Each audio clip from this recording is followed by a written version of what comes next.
Hey, Bayek, it's me, Ian. And in today's video, I'm going to review this. This is Murder by Decree. And it's from 1979. And I'd just again like to thank Chris, who sent me this film. With a couple of others, which I will definitely review. And thank you so much again for sending me these. It's just wonderful. Thank you so much. Anyhow, this is a Sherlock Holmes murder mystery with a bit of horror thrown in. And also, you can actually say that Jack the Ripper is the sort of main protagonist in here, or is he? Haha. Well, yes.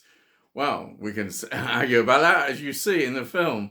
The title actually gives away perhaps a little bit about what this film is about in terms of secret societies. Yes, the Masons, spooky X-Files music, conspiracy theories, yes. It's all there. It's all there. Yes. In fact, as far as I know, I don't think in the novels Sherlock Holmes ever faced Jack the Ripper. So this is what makes this film good. This is also, if you look at Rotten Tomatoes and critics' opinion on this film, it's 85%. Well, that's pretty good, I would say. So, though there are still critics, arguing they were doing the Basil Rathbone, that's it. Well, especially when we've got the great Peter Cushing as well and other people. But this is Christopher Plummer as the role of Sherlock Holmes. Yes. So let me just give you a little bit of other information as well. Bob Clark is the director. You're going, Bob Clark, who's he? Yeah, I've never heard of him. Well, I bet you've heard of Black Christmas. You may well have heard of Porky's. Hey, yes. This is the director of those, yes. Oh, so, well, what can I say about that? That gives you an interesting insight. Yes. But this film was based on a book called Jack the Ripper, The Final Solution by Stephen Knight. And then the script was written by John Hopkins. Now you're going, hey, John Hopkins, who's he? I don't know who he is. Well, I'll tell you who he is. He was, yes, here we are, James Bond connection. He wrote the script for Thunderball, yes. So, there we are. We always like to get these connections in. I mean, what can you say? The cast as well in this film is just amazing. As well as Christopher Plummer, who'd previously played the part of Sherlock Holmes in 1977 in The Silver Blaze. We have James Mason. Oh, yes, the classic actor who's got a fantastic career. And he's from Huddersfield. Hi, Yorkshireman. Hey, well done. Yes. Patrick Stewart, incidentally, is from Huddersfield. Yes. Anyhow. But the cast is absolutely fantastic. You've got David Hemmings, who we know in a lot of genre films and throughout that period. We have got Frank Finlay. Yes. We've got, here we are, Donald Sutherland. Yes. I wish Donald Sutherland had a bit more in this film, but he's still great, whatever he does. And we've got Anthony Quail, another stalwart English actor. Yes, there's some great actors here. in the female roles, we've got, now, I can never get this surname right, but I'll try. It's a French surname. And you know what? Genevieve Blonde. Blonde. Yeah, I'm not very good. By a few interesting Star Trek connections. She was going to be Janeway, but that didn't happen. Well, it did, but she didn't carry on with it. And and Coma. I think of Coma. I really love Coma. That's a great film. She's in that. She's in quite a few films. She's a very sort of talented actress. Bayek. So she's the main sort of female. There's another character as well, played by Susan Clark as well, who's important to the story. So there we are. That's the cast, which is a fantastic cast. Oh, so John Gielgud, yeah, he's in it at the end. Not a massive part, but he's in it. Yeah, he's in it. Read. So what can I say about this film? I would say what makes it interesting is that when it starts, you already sense that something is not quite right here, because the police haven't called in Sherlock Holmes, right?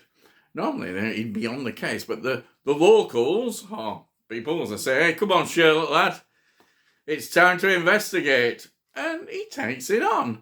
And the police don't look happy at all. They don't want him here. They really don't want him involved. And that, of course, makes you wonder why. And, of course, as the film gets on, you realise, like Sherlock Holmes realises, that there's actually some sort of conspiracy going on. And the Masons are clearly involved as well, with all these secret signs and all this stuff, which... of course, Sherlock Holmes is a very intelligent man, and he knows all about this kind of stuff. But it leads to the whole, right through the British high society, right to the top, the very top almost, or it could be the top. I'm not going to tell you, but anyhow, this is what the film is basically about: is that uncovering about what is going on. And of course, we've got Jack the Ripper doing his murders. And that is really, you don't see a great deal of gore or what have you in the killings, but it's so creepy and eerie the way it's filmed, because it was filmed on the location in London. And the way they've been able to catch the atmosphere, that foggy Victorian atmosphere that we all love as well. You've got that, Jack the Ripper. Then you've got the radicals, as they're called. But the radicals were a very important part in terms of fears and crimes at the time. There was a lot of anarchist groups who were planting bombs, threatening society, and people were very worried about that. It wasn't the socialist Bolsheviks, because they weren't going then. It's a bit early for them. But there were these, what they called the anarchists, who were... this is all true historical stuff, by the way, yeah. That was going on. So there has been some novels actually written about it, as well as if you look up the history, you'll see that. Anyhow, all this is in Victorian England and London, of course. And it's beautifully done. It's beautifully filmed, the atmosphere, the director, cinematographer, they capture it beautifully. The other highlight of the film is, of course, well, I'll tell you what the highlight is. It's the relationship between Watson and Sherlock Holmes. And it's done very differently, I think, to what we've seen. Sherlock Holmes, Basil Rathbone, and all these people, and right up to the modern day even, if we look at the modern day interpretations of Sherlock Holmes, he's a very controlled man, aloof quite often. He's very he's not really got that much emotions that he shows, hardly ever. I don't think he does. He's almost he's so filled with his logic and the way he sees the world that there's no room for emotion. Whereas this Sherlock Holmes is different. He shows emotion. Christopher Plummer said that's what he wanted to give to the character, and he gives it beautifully. And also Watson is also James Mason. What an actor! I think perhaps he's a bit underrated. Yes, he's definitely an underrated. Well, I don't think he is. I mean, you could even put him in classical style of acting, but in this period, he was popping up everywhere. Don't forget, he was in Salem's Lot. We had to get a bit of horror in, didn't we? Yeah, Salem's Lot, Stephen King's Salem Lot. He was in that. James Mason, yeah. Great actor, really was. Anyhow, to get back to the point, his version of Watson, again, he's not this bumbling character, bumbling along. No, far from it. He's a really, he has that humour as well, but he's vital, in fact, to the investigation, which is great. You actually see him involved in the investigation. It's really nice to see the interaction and the obvious almost affection they have for each other. They work so well together as friends. They're really, really good. And I like this. I like seeing that. I mean, there is always that which you've had that sort of interaction and relationship going right back to, say, the Basil Rathbone. But James Mason brings something what I really enjoy in seeing in Watson, and I think it's really good. Yeah, definitely. So that is really quite a highlight of the film for me. It also has kind of, you think it's ended, but then we get the next bit, which some people criticise. I think you need it. It's important to the film, and it's an important twist to really what on earth has been going on. It's all put together, so you find out in the end exactly what was going on. And I think it's great, yes. So, what more can I say about this film? Oh, it's 124 minutes long as well. This particular release is on Kino Lorber. You can look up and get it. It can be hard to get hold of in some places. This is a region one, so you need an American player. Actually, I think they call it region A. I'm always in region one, it's region A, but you will need a player that will be able to play that here in UK. But you'll be all right. You can find them easy, and you can even do codes and all stuff like that. Or you can, if you want to play, probably on the places like eBay. Amazon isn't going to help. You might be able to find copies that will play here, though they are unfortunately going to be more expensive. But that's it, really.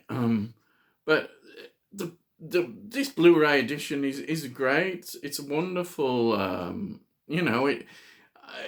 sure it's not looked as good as this, and it works well.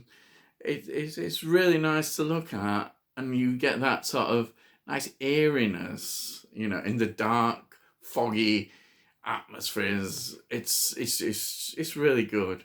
I highly recommend this film. I really do. I think you'll enjoy it, as I say. If you like Sherlock Holmes, you'll enjoy it, really. You can see that new perspective on Sherlock Holmes. And, it's a great British tradition, isn't it? These iconic figures. Sherlock Holmes, James Bond, Doctor Who, yes. So, get this in, watching this. You'll enjoy it, honest. Here you will. Well, that's it. Yes, that's it. So all I've got to say, as usual, is subscribe. We'll let you know what's going on. And if you like this, please give it a like. It costs note. It really does cost note. If you want to put any comments down, put comments down, about perhaps who's your favourite Sherlock Holmes, Say what you think. Yeah, let's have a discussion if you want. Yeah, why not? Hey, by heck. So, that's it really. All I've got to say is, I'll see thee, and I'll see thee again.